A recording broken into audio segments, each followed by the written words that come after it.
اسی طریقے سے میری پیاری ماں اور بہنوں، اگر آپ جنت میں جانا چاہتی ہیں، بہت ہی سمپل طریقہ بتا رہا ہوں. ایک عورت اگر جنت میں جانا چاہتی ہے، بہت ہی سمپل طریقہ بتا رہا ہوں، صرف 4 کام ایک عورت کر لے جنت میں چلی جائے گی.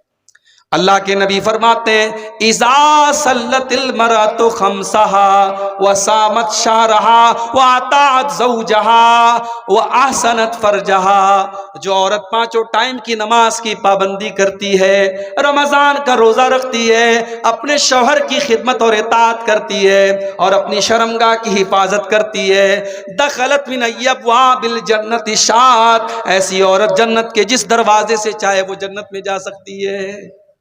4 کام صرف ایک عورت کر لے، جنت کی گارنٹی اللہ کے نبی دے رہے ہیں، جنت کے جس دروازے سے وہ چاہے جنت میں جا سکتے. اسی طریقے سے میرے پیارے ساتھیوں، اگر آپ جنت میں جانا چاہتے ہیں، کبھی رات میں بیٹھ کر کے، کبھی تنہائی میں بیٹھ کر کے، جب کوئی دیکھنے والا نہ ہو، کوئی کیمرہ نہ لگاؤ، کوئی آڈیو ریکارڈنگ نہ کر رہا ہو، کوئی ویڈیو نہ بنا رہا ہو، رات کا اندھیرا ہو، آپ ہیں اور آپ کا کمرہ ہے اور آپ کے گناہوں کی سیاہی ہے، اللہ کی بارگاہ میں اپنے ہاتھ پھیلائیے اور اپنے گناہوں کو یاد کر کے اللہ سے معافی مانگیے. وہ جو قطرے آپ کی آنکھوں سے نکلیں گے میرے پیارے ساتھیوں، اللہ کے نبی فرماتے ہیں عینان لا تمسہم النار، 2 آنکھیں ایسی ہیں جو کبھی جہنم میں نہیں جائیں گی. عین بکت من خشیت اللہ، ایک وہ آنکھ جو اللہ کے خوف سے روتی ہے، جس سے آنسو نکلتے اللہ کے خوف سے، وہ آنکھ کبھی جہنم میں نہیں جائے گی. اور ایک وہ آنکھ، وہ عین باتت تحرس فی سبیل اللہ، اللہ کے راستے میں چوکی داری کر رہی ہے، سرحدوں کی حفاظت کر رہی ہے، اس آنکھ والے کو بھی اللہ تعالیٰ جہنم میں نہیں ڈالے گا. 2 آنکھوں کو اللہ تعالیٰ جہنم میں نہیں ڈالے گا. اگر ہم اور آپ جنت میں جانا چاہتے ہیں، اپنی آنکھوں کو کبھی اللہ کے خوف سے، اپنی آنکھوں میں ہم آنسو بھی لے آئیں میرے بھائیوں. وہ آنسو جو اللہ کے لیے بہیں گے، وہ آنسو بھی ہمیں جنت میں لے کر کے انشاءاللہ جائیں گے. اور اسی طریقے سے اگر آپ جنت میں جانا چاہتے ہیں تو میرے پیارے ساتھیوں، شریعت نے ایک کام اور بتایا ہے کہ ہمیشہ سچائی کا ساتھ دو، ہمیشہ سچائی کا ساتھ دو، سچ بولو اور سچ لوگوں کا ساتھ دو. اللہ کے نبی فرماتے ہیں علیکم بالصدق فإن الصدق یہدی الی الجنہ، اے میری امت کے لوگوں، ہمیشہ سچائی کا ساتھ دو کیونکہ سچائی جنت کی طرف لے کر کے جاتی ہے. وإیاکم والکذب، اور جھوٹ سے ہمیشہ بچو، فإن الکذب یہدی الی النار، کیونکہ جھوٹ آپ کو جہنم کی طرف لے کر کے جاتا ہے. سچائی کا ساتھ دیجئے اور سچوں کے ساتھ رہیے، انشاءاللہ یہ راستہ بھی آپ کو جنت کی طرف لے کے جائے گا. اسی طریقے سے میرے پیارے ساتھیوں، جنت میں لے کر کے جانے والا ایک اور عمل ہمیں قرآن و سنت کے اندر بتایا گیا. وہ عمل یہ ہے کہ ہم اللہ کے نبی کی اطاعت کریں، اللہ کے نبی کی پیروی کریں، اللہ کے نبی کے راستے پر چلیں. آپ کی اطاعت کرنے والا بھی جنت میں جائے گا. اللہ کے نبی فرماتے ہیں کل امتی یدخلون الجنت الا من ابا، میری امت کے سارے لوگ جنت میں جائیں گے مگر وہ لوگ جنت میں نہیں جائیں گے جن کو جنت میں جانا منظور نہیں ہے، جو جنت میں جانے سے انکار کر دیں گے. صحابہ نے کہا اللہ کے نبی وہ کون سے بد نصیب لوگ ہوں گے جو جنت میں جانے سے انکار کر دیں گے؟ آپ نے فرمایا من اطاعنی دخل الجنہ، جو میری اطاعت کرے گا وہ جنت میں جائے گا، ومن عصانی فقد ابا، اور جو میری نافرمانی کرے گا وہ جہنم میں جائے گا.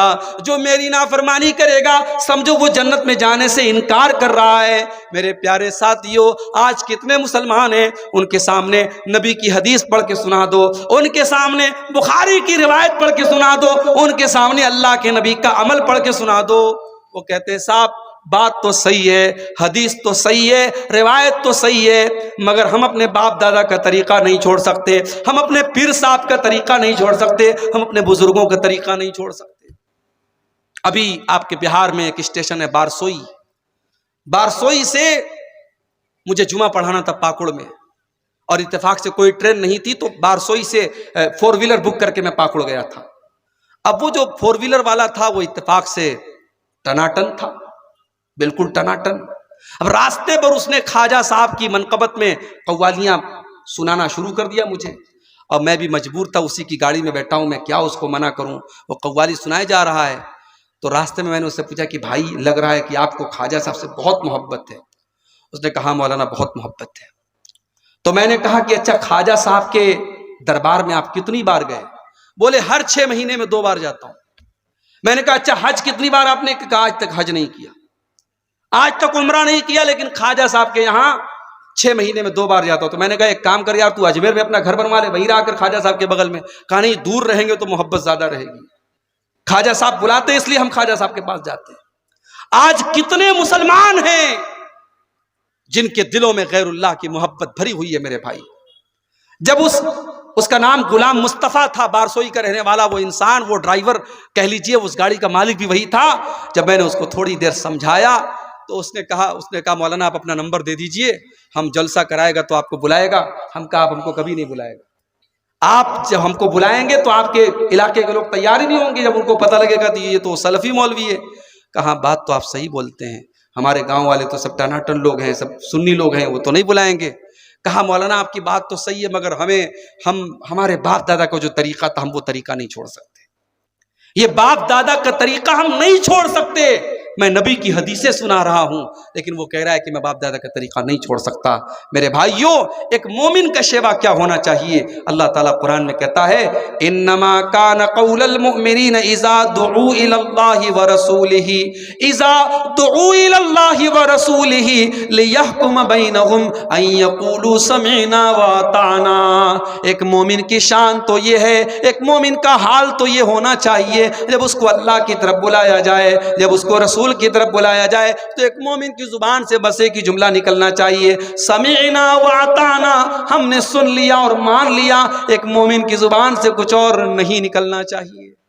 آج ہمارا ایمان کمزور ہو چکا ہے، نبی کی حدیثوں کے سننے کے بعد ہم اس کی تعویلیں کرتے ہیں اور باپ دادا کا نام لے کر کے ہم اس کو ٹھکرا دیتے ہیں۔ اللہ کے نبی فرماتے ہیں جس نے میری اطاعت کی وہ جنت میں جائے گا اور جس نے میری نافرمانی کی وہ جہنم میں جائے گا۔ اور ایک آخری حدیث سنا کر کے، کیونکہ 3:15 کے قریب ہو رہا ہے، ایک آخری حدیث سناتا ہوں، جنت میں لے کر کے جانے والا ایک آخری عمل بیان کر کے میں بات ختم کروں گا۔ میرے بھائیوں، اگر ہم اور آپ جنت میں جانا چاہتے ہیں، ایک بڑا سمپل طریقہ بتا رہا ہوں آپ کو۔ اللہ کے رسول کے ایک صحابی کا واقعہ سنا کر کے، اللہ کے نبی ایک مرتبہ مسجد میں بیٹھے ہوئے تھے، صحابہ آپ کے ساتھ تھے، اچانک آپ نے دروازے کی طرف اشارہ کر کے کہا یدخل علیکم من ھذا الباب رجل من اہل الجنہ، ابھی اس دروازے سے ایک ایسا انسان آنے والا ہے جو جنتی ہے، جو جنت میں جائے گا۔ اب صحابہ کی نظریں دروازے پر ٹک گئی، دیکھے کون آ رہا ہے جس کو اللہ کے نبی جنتی کہہ رہے ہیں۔ تھوڑی دیر کے بعد ایک انصاری صحابی جو مدینہ کے رہنے والے انصاری تھے، وہ اپنے ہاتھوں میں اپنا چپل اور جوتا لیے ہوئے تھے، وضو کر کے آ رہے تھے، داڑھی سے وضو کا پانی ٹپک رہا تھا، اسی حالت میں وہ آئے اور آ کر کے مسجد میں داخل ہوئے۔ دوسرا دن پھر آیا، پھر اللہ کے نبی نے کہا اس دروازے سے ایک جنتی آنے والا ہے، پھر صحابہ نے اپنی نظریں دروازے کی طرف ٹکا دی، پھر وہی صحابی اسی حالت میں وضو کر کے آ رہے ہیں، داڑھی سے وضو کا پانی ٹپک رہا ہے، ہاتھوں میں جوتا چپل لیے ہوئے ہیں۔ 3 دن تک لگاتار ایسا ہوتا ہے۔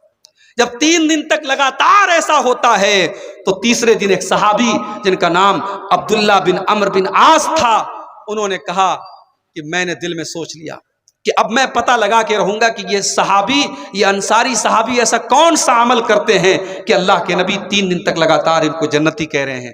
حضرت عبداللہ کہتے ہیں میں پیچھے پیچھے انصاری کے گھر گیا۔ جب انصاری صحابی اپنے گھر کے دروازے میں داخل ہونے لگے، میں نے کہا السلام علیکم۔ کہا بھائی صاحب وعلیکم السلام، کیا بات ہے؟ کہا میرے باپ سے جھگڑا ہو گیا ہے، میرے باپ سے کچھ اختلاف ہو گیا ہے اور میں نے قسم کھا لی ہے کہ میں 3 دن تک اپنے باپ کے گھر میں نہیں جاؤں گا۔ اے میرے بھائی، میں 3 دن تک آپ کے گھر میں مہمان بن کر کے رہنا چاہتا ہوں، کیا آپ تیار ہیں؟ انصاری صحابی نے کہا کوئی بات نہیں، آپ 3 دن تک میرے گھر میں رہ سکتے ہیں۔ دیکھیں پھر وہی بات آئی، صحابہ کا دل بہت بڑا تھا۔ صحابی نے ایک بار بھی اپنی بیوی سے مشورہ نہیں کیا، اپنے گھر پتہ لگانے نہیں گئے کھانا ہے کہ نہیں، پانی ہے کہ نہیں، کہا ٹھیک ہے آپ 3 دن تک میرے گھر میں مہمان بن کے رہ سکتے ہیں۔ اب حضرت عبداللہ بن عمرو کہتے ہیں میرا مقصد یہ تھا کہ میں دیکھوں کہ وہ انصاری صحابی ایسا کون سا عمل کرتے ہیں کہ اللہ کے نبی ان کو 3 دن تک لگاتار جنتی کہہ رہے ہیں۔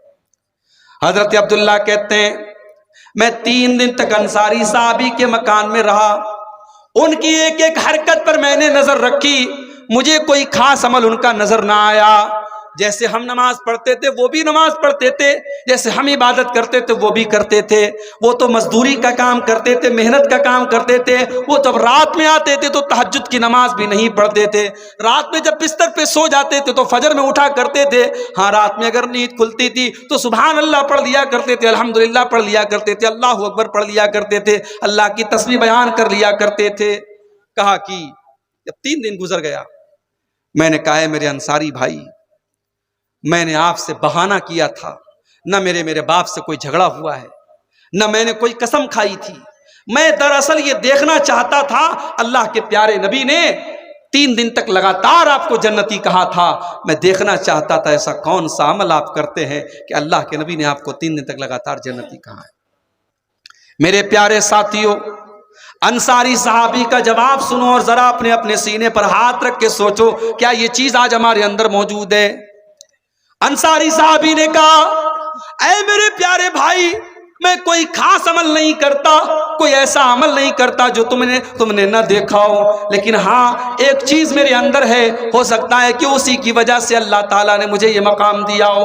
لا اجد فی قلبی غشا لأحد من المسلمین، میں اپنے دل میں کسی مسلمان بھائی کے لیے دھوکہ نہیں رکھتا، میں اپنے دل میں کسی مسلمان بھائی کے لیے دھوکہ دھڑی نہیں رکھتا، میں کسی کو دھوکہ نہیں دیتا۔ ولا احسد احدا علی نعمت انعمها اللہ ہوئیا، اور میں کسی کو اللہ تعالیٰ کوئی نعمت دیتا ہے تو میں حسد نہیں کرتا، میں جلن نہیں کرتا، میرے دل میں نہ حسد ہے، نہ کینہ ہے، نہ کپٹ ہے۔ ہو سکتا ہے اسی کی وجہ سے یہ مقام ملا ہو۔ حضرت عبداللہ نے کہا اسی کی وجہ سے تم کو یہ مقام ملا ہے۔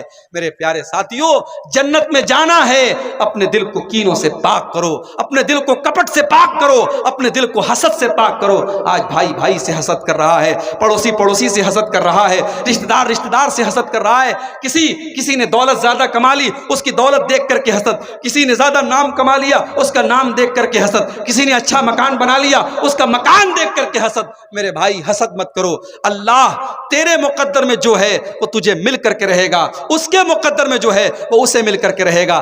آپ کے حسد کرنے سے آپ کا نقصان ہے، اس کا کوئی نقصان نہیں ہے۔ میرے پیارے ساتھیوں، یہ چیز بھی اگر اپنے اندر ہم پیدا کر لیں، اپنے دل کو پاک اور صاف کر لیں، تو انشاءاللہ جنت میں لے کر کے جانے والی یہ چیز بھی ہے۔ میرے عزیز بھائیوں، میرے بزرگوں، آج ضرورت اس بات کی ہے، جنت میں لے کر کے جانے والے مختلف اعمال میں نے آپ کے سامنے بیان کیے، یہ اعمال صرف بیان کرنے کے لیے اور صرف مزہ لینے کے لیے نہیں ہیں، یہ چیزیں اپنے اندر ہم پیدا کریں۔ میں نے توحید بیان کی، ہم اپنی توحید کی حفاظت کریں۔ میں نے اپنی شرمگاہ کی حفاظت کی بات کہی، ہم اپنی شرمگاہ کی حفاظت کریں۔ میں نے زبان کی حفاظت کی بات کہی، ہم زبان کی حفاظت کریں۔ میں نے تقویٰ کی بات کہی، ہم تقویٰ اپنے اندر پیدا کریں۔ میں نے مہمانوں کو اور غریبوں کو کھانا کھلانے کی بات کہی، وہ جذبہ ہم اپنے اندر پیدا کریں۔ یہ جتنی باتیں بیان ہوئی ہیں، ان پر عمل کرنے کی ضرورت ہے۔ میرے پیارے ساتھیوں، اللہ قرآن میں کہتا ہے وَمَنْ أَرَادَ الْآخِرَةَ وَسَعَى لَهَا سَعْيَهَا وَهُوَ مُؤْمِنٌ، کہ جو آخرت میں اپنا گھر بنانا چاہتا ہے، اسے کوشش کرنی پڑے گی، اسے عمل کرنا پڑے گا۔ صرف آرزو کر لینے سے اور تمنا کر لینے سے اور چاہنے سے آپ کو جنت نہیں ملے گی۔ یہی چند باتیں تھی، آئیے ہم اللہ سے دعا کریں۔ رب العالمین، ہم نے جو باتیں بیان کی ہیں، اور آج اس جلسے میں آپ مغرب بعد اور عشاء بعد سے پروگرام چل رہا تھا، جو باتیں آپ نے علماء کی زبان سے سنی ہے، رب العالمین ہمیں ان سب پر عمل کرنے کی توفیق عطا فرمائے۔ رب العالمین ہمیں سے جو بیمار ہیں ان کو شفائے کامل عاجل عطا فرمائے، جو روزی روٹی سے پریشان ہیں اللہ ان کے کاروبار میں برکت نصیب فرمائے۔ ہمارے مظلوم بھائی جو فلسطین میں جن پر ظلم و ستم ہو رہا ہے، اللہ ہمارے ان بھائیوں کی مدد فرمائے، اللہ ظالموں کو ان کے انجام تک پہنچائے، اللہ ہمارے وطن ہندوستان کی بھی حفاظت فرمائے، اللہ ہم سب کو 5 ٹائم کا نمازی بنائے۔